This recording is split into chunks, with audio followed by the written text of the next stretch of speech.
నమస్కారం అందరికీ. ముఖ్యంగా ఈరోజు మీడియా ముందుకు రావడానికి ప్రధాన కారణం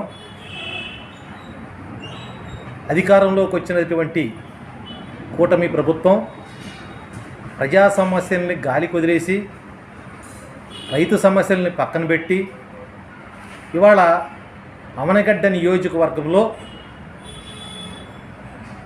వాళ్ళ సంస్థగత ఎన్నికలు పార్టీలు నిర్మాణాల కోసం వాళ్ళ తగాదాలు పడుతూ వాళ్ళకు వచ్చినటువంటి ఐక్యత లేనటువంటి విధానం ఎవరినెత్తునో రాయాలని చెప్పేసి నిన్న కొంతమంది తెలుగుదేశం పార్టీ నాయకులు వాళ్ళ పార్టీ కార్యాలయంలో కూర్చుని మాట్లాడిన మాటలు చాలా ఇబ్బందికరం. ఎందుకంటే సంస్థగత ఎన్నికల పార్టీలకు సంస్థగత ఎన్నికలు అనేవి వాళ్ళ పార్టీకి సంబంధించిన విషయం. ఎవరో నాయకుడు అంటే వెళ్ళాల్సినటువంటి అవసరం వైఎస్ఆర్ పార్టీ నాయకులకు కానీ కార్యకర్తలకి ఎక్కడ కూడా లేదు. ఇవాళ అవనగడ్డ నియోజకవర్గంలో మేము పటిష్టంగా ఉన్నాం. మా నాయకుడు చేసినటువంటి అభివృద్ధే మాకు శ్రీరామ రక్ష.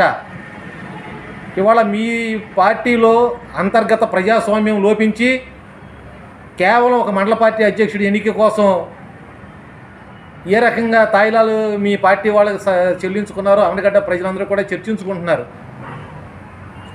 కానీ మేమైతే ఒకటే నిర్దిష్టంగా చెప్తున్నాం, మా నాయకుడు సింహాద్రి రమేష్ బాబు గారు, మా పార్టీ వైఎస్ఆర్ పార్టీ, మా కార్యకర్తలు ప్రజా సంక్షేమం కోసం ప్రజల అభివృద్ధి కోసం నిరంతరం పాటుపడే వ్యక్తులే తప్ప ఏ నాయకుడికో వెళ్ళి భజన చేసిన అవసరం మాకు లేదు, కాళ్ళకు మొక్కాల్సినటువంటి అవసరం లేదు, ఎవరో ర్యాలీ పెట్టుకుంటే వెళ్ళి పాల్గొనాల్సిన అవసరం లేదు, మీతో చెప్పించుకునే అవసరం మాకు అంతకంటే లేదు.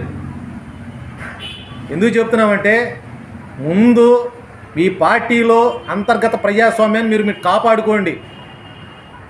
అంతేగాని మా నాయకులు పాల్గొన్నారని చెప్పేసి ఈ రకంగా పేపర్ ప్రకటనలు ఇవ్వటం, అసత్యారోపణలు చేయటం తగదని చెప్పేసి ఈ సందర్భంగా నేను మీకు తెలియజేసుకుంటున్నాను.